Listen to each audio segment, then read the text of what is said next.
సరిగా 10,000 రూపాయలు ఇచ్చేస్తే సమస్య పరిష్కారం అయిపోతుంది అనుకో.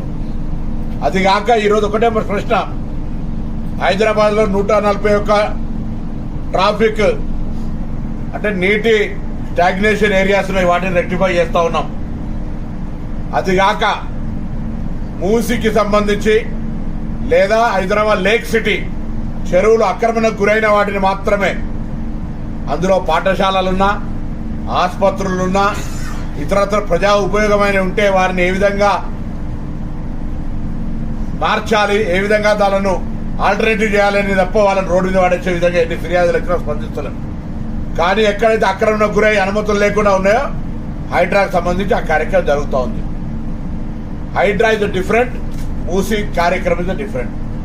మూసీకి సంబంధించి మూసీ కూడా ఈరోజు మూసీ యొక్క కార్యక్రమంలో కాలువ పరిధిలో, దయచేసి ప్రత్యేకించి గమనించాలి, కాలువ పరిధిలో, కాలువ ఎడమగట్టు కావచ్చు, కుడిగట్టు కావచ్చు, కాలువ మధ్యలో కావచ్చు, కాలువ ఎంకరేజ్మెంట్ కావచ్చు, వాటి మీద అక్రమంగా నివసిస్తున్న వాళ్ళు చాలా కాలంగా ఉంటుండొచ్చు.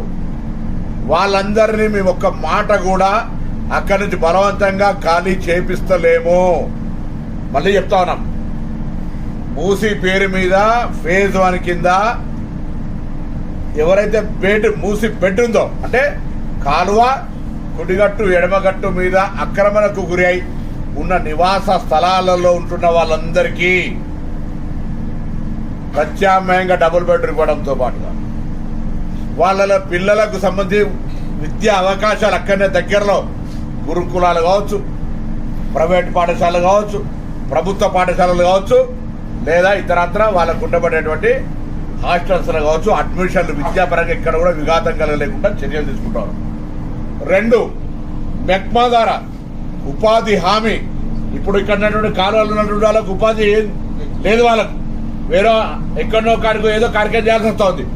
కానీ ఇక్కడనే కుటీర పరిశ్రమలతో సహా సెల్ఫ్ ఎంప్లాయ్మెంట్ కింద లోన్ ఇచ్చి, ట్రైనింగ్ ఇచ్చి, హైదరాబాద్ ప్రజల అవసరానికి ఉపయోగపడేటువంటి అనేక రకాల వస్తువులను తయారు చేసే విధంగా శిక్షణ ఇచ్చి, స్కిల్ డెవలప్మెంట్ ద్వారా వాళ్ళందరికీ సెల్ఫ్ ఎంప్లాయ్మెంట్ కలిగేసే విధంగా చర్యలు తీసుకుంటూ, వాళ్ళందరికీ కన్విన్స్ చేసి అవసరాలను తీర్చి ఆ ఇండ్లు ఖాళీ చేసే విధంగా ప్రభుత్వం వాళ్ళ దగ్గరికి పోయి ఇవి ఇండ్లు అట్లా వస్తాయని మార్కింగ్ చేస్తున్నాం. ఎక్కడో ఒక ఇల్లు కూలగొట్టింది కానీ, బలవంతంగా బయటికి గెంటేసింది కానీ లేదు. అయితే కొంతమంది సెంటిమెంట్గా విమర్శలు చేసే ప్రయత్నం చేస్తారు. విమర్శ చేయడం వాళ్ళకి సంబంధించిన హక్కు. కానీ దాన్ని ఆధారం చేసుకొని టీఆర్ఎస్ పార్టీకి సంబంధించిన వాళ్ళు చాలా మాట్లాడుతూ ఉన్నారు. నిన్న మన గౌరవ సిద్దిపేట మాజీ మంత్రి శాసనసభ్యుడు హరీష్ రావు గారు కూడా నిన్న మాట్లాడారు. మేము ఇప్పటి వరకు మూసీ వాళ్ళ మీద ఒక లాఠీ చార్జీ కానీ, మూసీ వాళ్ళని బలవంతంగా ఒక ప్రొక్కలైన పెట్టడం కానీ, మూసీ వాళ్ళని బలవంతంగా స్థానభ్రంశం చేయడం కానీ చేయలేదు.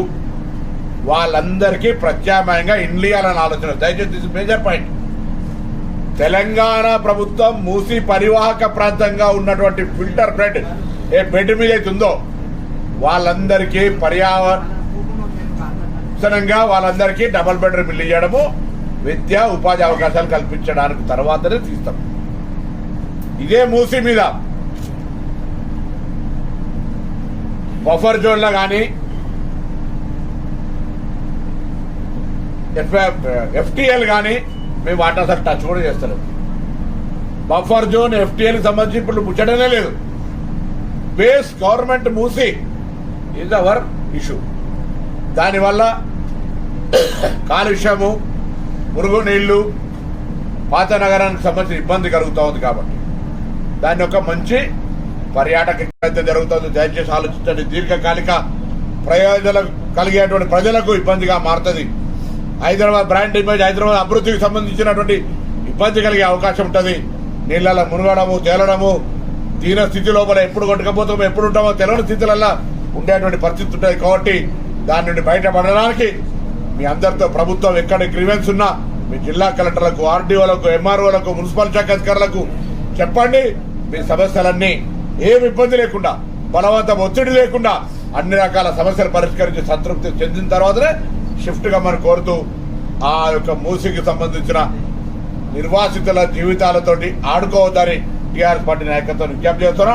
మీలాగా లాఠీ చార్జీలు, పోలీస్ కాల్పులు, బలవంతం, అర్ధరాత్రుల అరెస్టులు దౌర్జన్యకరంగా మేము చేస్తలేమనే మాటను కూడా ఈ సందర్భంగా తెలియస్తాం జరుగుతూ ఉంది. కాబట్టి దాన్ని ఒక మంచి పర్యాటక కేంద్రంగా, మంచినీళ్లు పారే విధంగా గోదావరి జలాలను 5,500 కోట్ల రూపాయలు తీసుకుపోయి అదొక పర్యావరణాన్ని రక్షించే దిశలా ఈ కార్యక్రమాలు చేసుకుంటాం.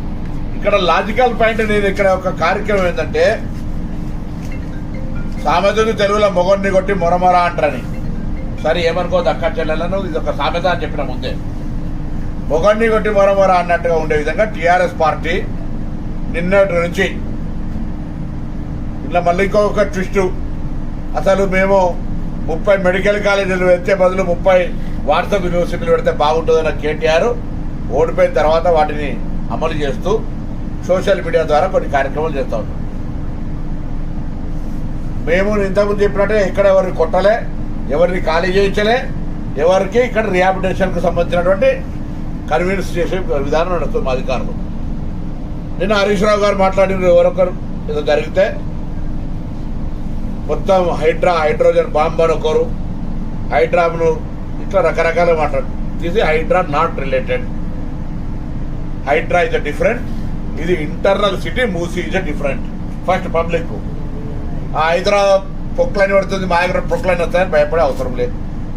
మిమ్మల్ని ప్రశాంతంగా సమన్వయపరిచి మిమ్మల్ని ఒప్పించి మెప్పించి మీకు ప్రత్యామ్నాయం ఏర్పాట్లు చేసిన ఖాళీ చేస్తాం. ప్రొవోక్ చేస్తున్నటువంటి, రెచ్చగొడుతున్నటువంటి ప్రతిపక్ష నాయకులు సూటిగా